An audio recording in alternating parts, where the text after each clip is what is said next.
찬불자 배출을 위한 조계종의 신도 품계제도 활성화 방안을 취재해봤습니다. 한국전쟁 당시 상부의 지시를 어겨가면서까지 8만 대장경을 지켜낸 고 김영환 장군 호국 추모제가 해인사에서 열렸습니다. 장병들에게 부처님의 가르침을 전할 군승장교 15명이 임관식을 가졌습니다. 내년 3.1운동 100주년을 앞두고 불교계 항일운동 정신이 재조명되고 있습니다. 만해 스님의 입적 74주기를 맞아 스님의 사상과 업적을 기리는 다양한 추모 행사가 시무장 등 곳곳에서 열렸습니다.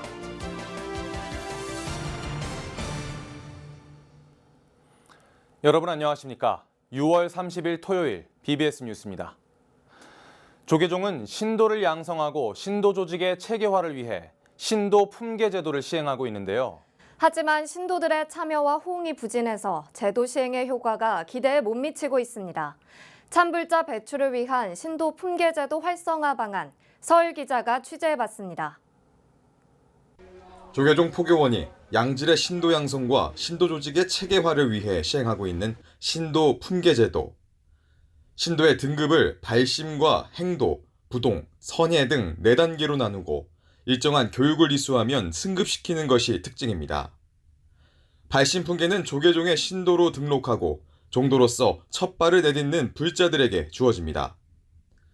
행도 품계는 초보 단계를 벗어난 신도들로 사찰에서 12주의 신도 기본교육을 이수하면 받을 수 있습니다. 부동 품계자는 신도 전문교육기관, 즉 불교대학 수료생들로 일반 포교사 고시에 응시할 수 있는 자격을 갖습니다. 신도 등급의 최고 단계인 선예 품계는 종단 발전에 대한 공로와 신행 경력 등을 인정받아야 대상이 될 수 있습니다. 신도 품계 제도는 어느덧 시행 10년이 다가오고 있지만 진정한 불제자를 길러내는 데 있어 역할이 충분하지 않았다는 지적이 적지 않습니다. 많은 사찰에서 신도 품계의 두 번째 단계인 행도 품계를 받을 수 있는 기본 교육을 실시하고 있지만 참여율 부진 등 여러 문제들이 빚어지고 있다는 지적입니다. 많은 불자들이 신도 품계 제도 자체에 대해 여전히 잘 모르고 있다는 사실도 문제로 지적되고 있습니다. 이에 따라 조계종 포교원이 신도 품계 제도의 현 주소를 점검하고 새로운 개선 방향을 모색하는 자리를 마련했습니다. 포교원은 오는 7월 4일 오후 2시 한국불교역사문화기념관 2층 회의실에서 신도 품계 전환을 모색하다라는 주제로 제76차 포교종책 연찬회를 개최합니다. 여러 가지 지금의 어떤 신행 패러다임이 바뀌기 요구받고 있는 현 상황에서 신도 품계의 교육뿐만 아니라 전법이라고 하는 것도 함께 점검될 수 있는 그런 신행 생태계를 조성하기 위해서 그러한 대안들의 논의되는 자리가 아닌가 생각을 합니다. 이번 연찬회에서는 신도 품계제도 활성화를 위해 각 품계별로 대상자들을 확보할 수 있는 방안 등에 대해 논의할 예정입니다. 이와 함께 품계에 맞는 역할을 수행할 수 있도록 권리와 혜택을 부여해 신도들이 자긍심을 갖도록 유도하기 위한 방안도 마련돼야 한다는 목소리가 높습니다. 조계종의 신도 품계 제도가 새롭게 개편돼 지역사회와 사찰 발전에 기여하는 신도 양성과 제가불자 리더를 길러내 한국 불교의 내실을 튼튼하게 다지는 제도로 자리 잡을 수 있을지 주목됩니다. BBS 뉴스 서일입니다. 한국전쟁 당시 무장공비 토벌을 위해 해인사를 폭격하라는 상부의 지시를 어기고 해인사와 8만 대장경을 지켜낸 고 김영환 장군 호국 추모제가 법보종찰 합천 해인사에서 열렸습니다. 사부대 중 1000여 명이 참석해 민족의 소중한 문화유산을 지켜낸 고인의 정신을 기렸습니다. 대구 BBS 정한현 기자입니다. 요기들은 명령이 있을 때까지 나를 따르기만 하라. 전란이 한창이던 1951년 8월 26일 무스탕 전투기 엔진 소리가 산사의 정막을 깨우고 산마루를 따라 해인사 위를 선회하던 찰나의 순간 리시브를 통해 울린 고 김영환 장군의 일성입니다. 김영환 장군은 사천 제1전투비행단 제10전투비행 전대장으로 지리산 국군 토벌대에 쫓겨 가야산 해인사에 숨어든 무장공비 소탕을 위해 해인사를 폭격하라는 명령을 받고 출격했지만 명령을 거부합니다. 지휘관으로서 모든 책임을 질 각오로 해인사와 8만 대장경 수호를 선택한 것입니다. 공비소탕도 중요하지만 우리 민족의 자랑스러운 문화유산을 지켜내는 것 또한 군인의 소명이라고 생각하신 장군께서는 작전을 수행하던 임무 조종사들에게 해인사를 절대 공격하지 말라는 명령을 내리셨습니다. 불교를 넘어 인류의 문화유산이 된 8만 대장경을 지켜낸 장군의 공적을 기리기 위해 법보종찰 해인사는 호국 보훈의 달인 6월의 즈음에 고 김영환 장군 호국 추모제를 열고 있습니다. 한국 불교의 법보인 해인사의 고려 8만 대장경을 수호하기 위해 오신 화엄 성중이며 호법 신장입니다. 그러므로 해인사는 김영환 장군의 그 공적과 은혜를 미래세가 다하도록 영원히 잊을 수 없습니다. 김영환 장군의 목숨을 건 용단에는 8만 대장경의 가치를 일러준 불심 깊은 어머니의 가르침이 있었습니다. 평소에 어머니로부터 해인사에 봉안된 8만 대장경에 대한 중요성을 많이 들어왔기 때문이라고 합니다. 김영환 장군의 어머니는 보살계를 받고 보훈하라는 법명을 받은 불심이 지극한 어머니였다고 합니다. 김영환 장군의 후손인 김정기 씨는 민족의 문화적 수준을 드높인 아버지를 떠올리며 눈시울을 붉혔습니다. 비록 35살의 짧은 삶을 사셨지만 지난 세월을 돌이켜보면 정말 저희 아버님께서는 승리의 삶을 사셨다고 생각이 듭니다. 그래서 존경하고 또 존경합니다.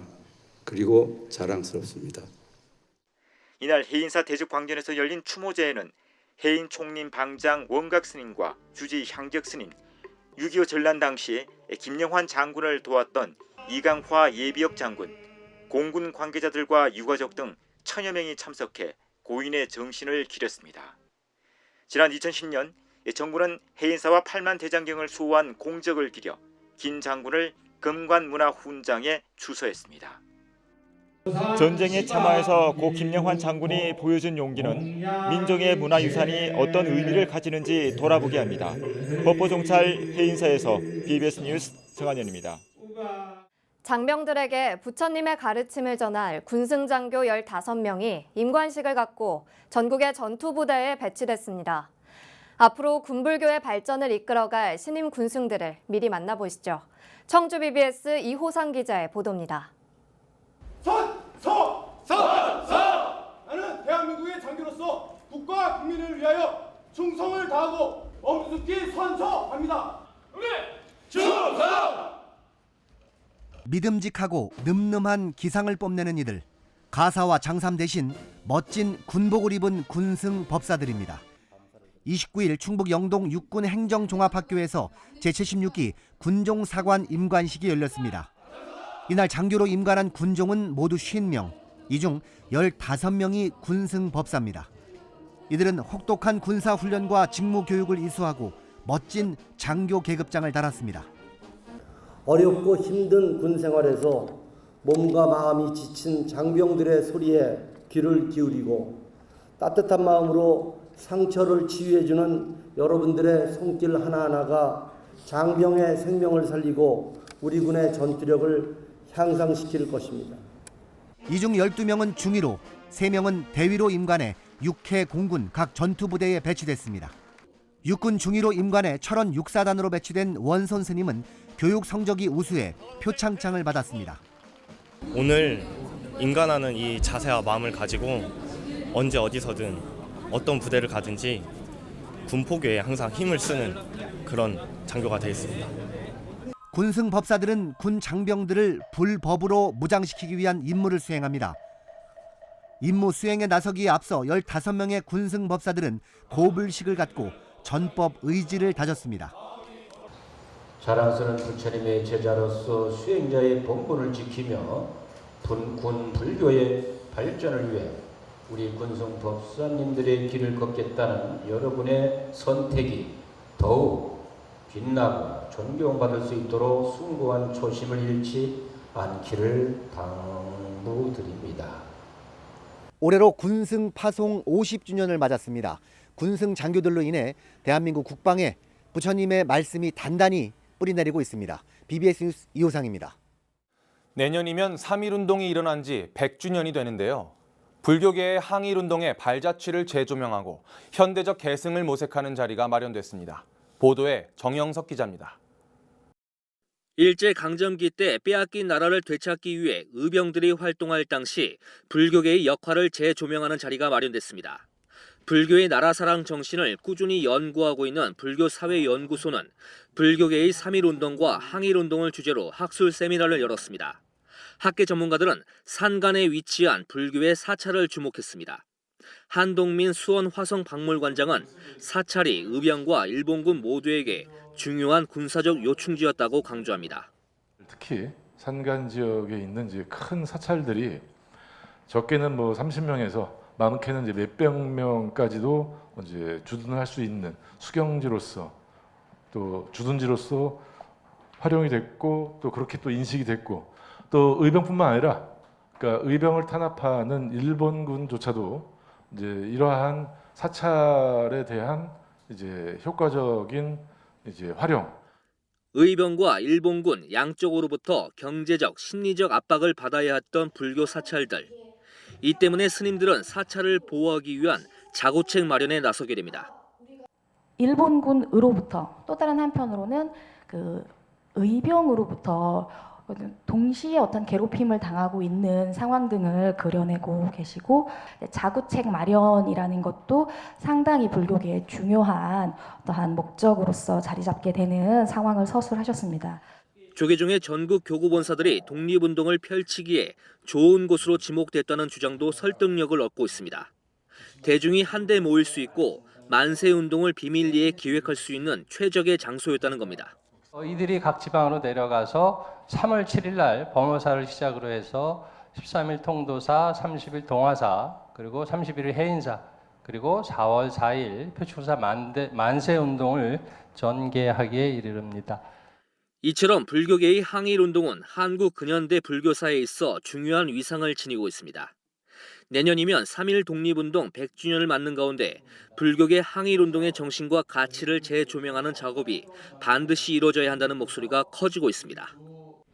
불교계는 민족 독립을 위해 싸운 현장에서 중생구제의 보살행을 실천했던 항일운동 정신을 널리 알리고 계승, 발전시켜 나갈 계획입니다. BBS 뉴스 정효성입니다. 한반도 평화 시대를 맞아 중국의 현대판 실크로드 계획인 1대1로 정책에 대한 관심이 커지고 있는 가운데 세계 각국의 대표들이 모여 1대1로 정책을 통한 상호 협력 방안을 모색하는 자리가 마련됐습니다. 홍콩 무역발전국이 주최한 제3회 1대1로 정상 포럼이 우리나라를 비롯한 세계 각국의 경제인과 관료, 전문가 등 2천여 명이 참석한 가운데 열려 1대1로 사업에 대한 이해와 상호 투자를 모색했습니다.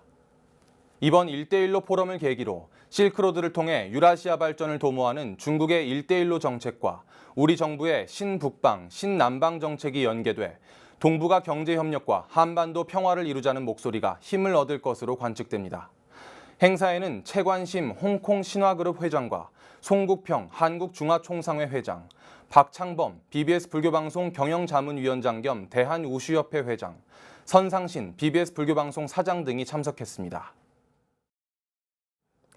만해 스님의 입적 74주기를 맞아 스님의 사상과 업적을 기리는 다양한 추모 행사가 시무장 등 곳곳에서 열렸습니다.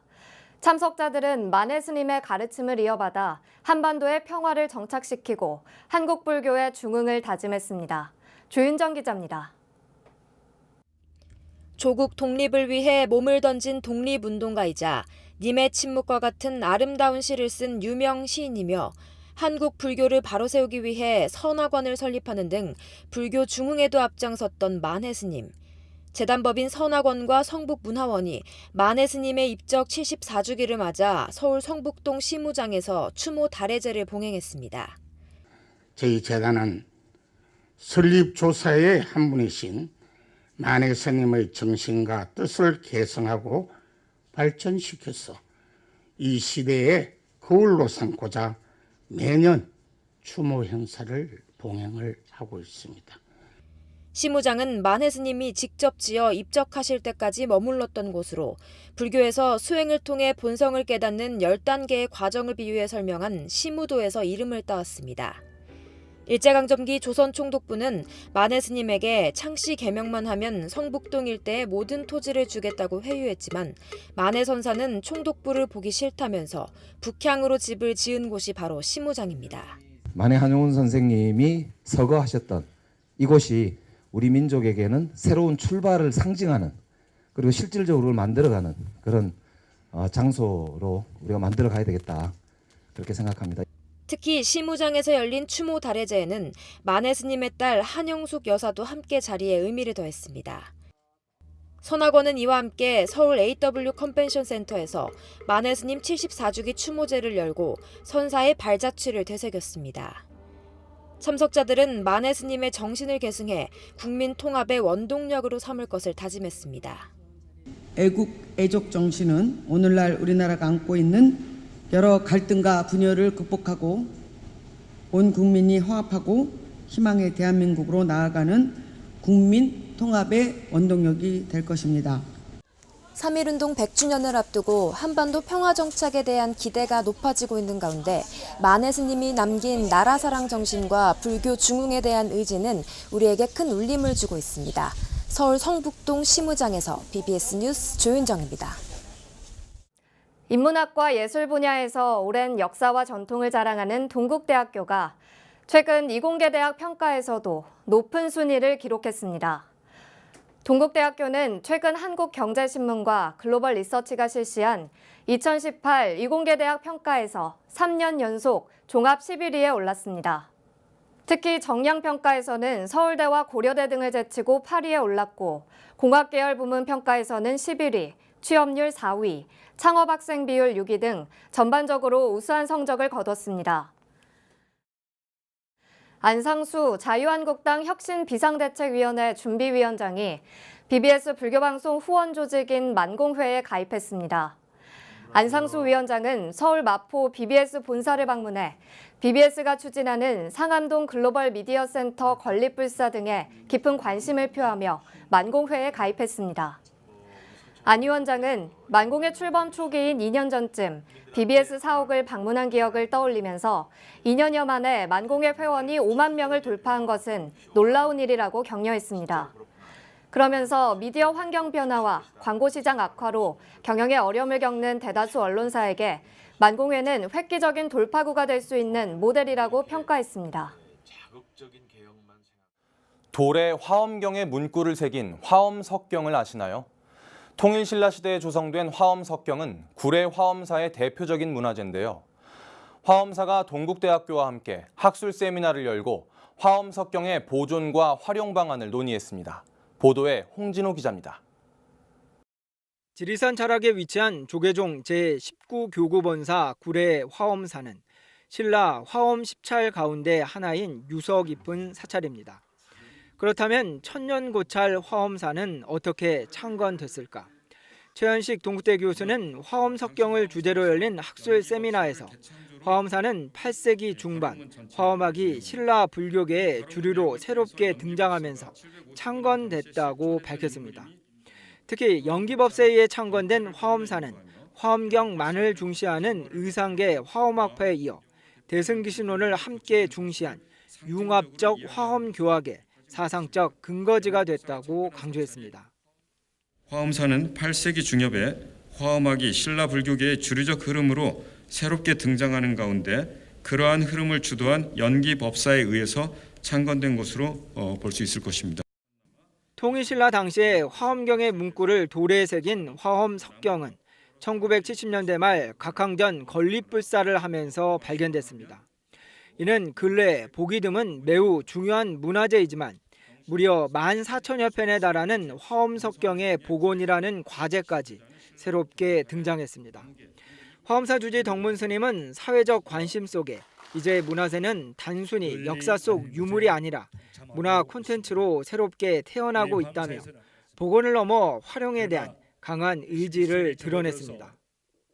일반인도 박물관에서 전시물 단순히 구경한 것이 아니라 여러 가지 프로그램에 참여해서 문화재를 이해하고 향유하며 널리 알리는 것에 동참하고 있습니다.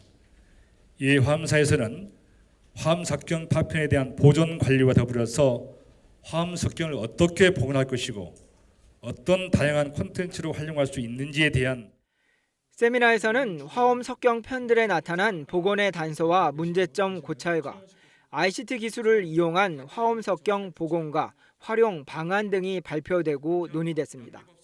조계종 총무원장 설정 스님은 화엄 석경 복원불사의 원만 성취를 발언하면서 이를 통해 무량한 화엄의 세상이 한반도에 펼쳐져서 화합과 상생이 이루어지기를 기원했습니다.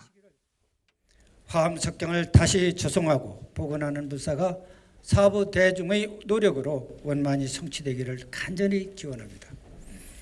무량한 화엄의 세상이 펼쳐져 한반도와 세상의 큰 화합과 상생의 장이 펼쳐지기를 기원해 합니다. 향후 화엄석경이 디지털 기술로 보다 완벽하게 복원되면 문화재로서의 가치와 함께 디지털 복원의 이정표가 될 것으로 보입니다. 한국불교 역사문화기념관 국제회의장에서 BBS 뉴스 홍진호입니다. 한국전쟁 당시 소실됐던 훈민정음 언해본 목판 복각판이 60여 년 만에 원소장처인 경북 영주 희방사에 다시 안장하게 됐습니다. 사단법인 유교문화보존회는 경북도청 안민관 1층에서 희방사 주지 설송 스님에게 훈민정음 언해본 복각 목판을 기증했습니다. 경북도와 안동시의 후원으로 2016년 훈민정음 해례본 복각에 성공한 유교문화보존회는 지난해 9월부터 한국전쟁 때 화재로 소실된 언해본 복원 사업에 착수해 9개월간의 작업 끝에 10장의 언해본 복각판을 완성했습니다.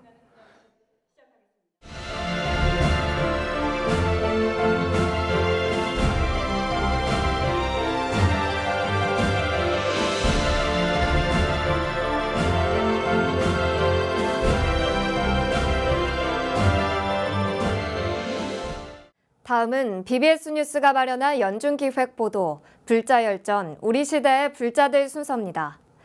오늘은 16번째 순서로 모범적인 불자 법조인으로 잘 알려진 손수일 변호사를 류기한 기자가 만났습니다. 신심 깊은 불자 법조인으로 잘 알려진 손수일 변호사의 법명은 법행. 법을 행한다는 의미를 가진 법명처럼 손 변호사는 부처님의 가르침을 몸소 실천하는 불자입니다. 손 변호사의 하루는 불교로 시작해 불교로 마무리한다고 해도 지나치지 않습니다. 하루의 시작을 108배로 시작해 참선과 명상을 하고 일하는 중간에도 머리가 복잡할 때면 법화경을 손에 잡습니다. 매일 출퇴근길에는 우리말 금강경을 즐겨 듣고 잠자리에 들기 전에도 좋아하는 경전 구절을 염송하는 것으로 하루를 마무리합니다. 머리 복잡하고 하면은 뭐 법화경을 테이블에 있어요. 법화경 펼치보고 이제 쭉 한 번씩 읽어보고. 그리고 뭐 이제 서울에서 출퇴근하니까 차 가지고 다닐 때는 우리말 금강경 이제 그걸 자주 들어요. 손 변호사는 법조계를 대표하는 불자로서 가는 곳마다 불자 모임을 창립하는 데 주도적 역할을 항상 도맡아 왔습니다. 각 지방법원 판사로 재직하면서 불자 모임을 4개나 결성했고 이는 지역 내 불자 법조인들의 결속력 강화로 이어졌습니다. 손 변호사는 독실한 불자 집안에서 태어나 대학 시절 불교 학생회인 법보례를 통해 불교와 본격적인 인연을 맺었습니다. 다양한 불교 신행단체 활동 경험은 부임하는 곳마다 불자회 창립을 이끄는 원동력이 됐습니다. 우리가 살아있는 동안에 현세에서 마지막 중요한 게 행위잖아요. 뭘 깨닫든지 깨닫는 게 끝이 아니잖아요. 깨닫는 바탕 위에서 자기가 할 수 있는 일체 선법을 선행을 하는 게 마지막 의무이자 보람이지. 손 변호사는 현재 조계종 법률자문단위원회다 제가불자 네트워크인 불교포럼 감사로 활동하면서 제가불자로서 불교 발전에 앞장서는 모범적인 역할을 하고 있습니다. 손 변호사는 개인적인 수행도 좋지만 각계각층의 오피니언 리더들이 우리 시대에 꼭 필요한 불교적 해법과 대안을 제시하는 역할을 해야 한다고 강조했습니다. 시대적인 어떤 테마를 가진 어떤 활동, 뭐 토론이라 그럴지 그런 걸 해야 되는데 그게 상당히 좀 취약한 게 아닌가. 서로 교류하고 자극을 주고 그런 게 좀 부족한 것 같아요. 손수일 변호사는 현실 속의 이해다툼을 조절하는 세간의 법과 번뇌를 멀리하고 깨달음을 추구하는 부처님 법을 하나로 아우르는 법조인이 되기 위해 노력할 것을 다짐했습니다. 그런 것이 있을 때 내 마음이 이렇게 좀 아주 투명하고 단단할 때 그 길이 잘 보이는 거예요, 실제로. 소송 결과도 좋은 결과로 나타나고. 그래서 저는 변론하고 소송하고 하는데도 어떤 수행이 항상 바탕이. PBS 뉴스 류기현입니다. 스님들의 축구 사랑은 유별납니다. 스님들이 각별한 애정으로 구기 스포츠 가운데 가장 많이 즐기는 종목이 축구일 텐데요. 스님들은 오늘도 지역과 종교 화합을 위해 전국 곳곳에서 제가불자들과 또 이웃 종교인들과 축구 시합을 벌이고 있습니다. 대부분 유니폼을 입고 뛰지만 승복을 그대로 입고 뛸 때도 많아 보는 이들의 눈을 이채롭게 하고요. 여기에 누구와 붙어도 거의 지지 않는 스님들의 뛰어난 축구 실력은 볼 때마다 놀랍기만 합니다. 우리 축구 대표팀이 세계 최강 독일을 격파해 월드컵 역사에 남을 대이변을 만든 이번 주. 공 하나로 심신을 더욱 단련할 수 있고 같이 뛰는 도반들과 땀으로 더욱 화합할 수 있다는 스님들의 말씀이 생각납니다. 스님과 불자들이 함께 공을 차며 전법하고 수행할 수 있는 축구의 힘을 새삼 깨닫게 됩니다. 이상으로 6월 30일 토요일 BBS 뉴스를 마칩니다. 시청해주신 여러분 고맙습니다.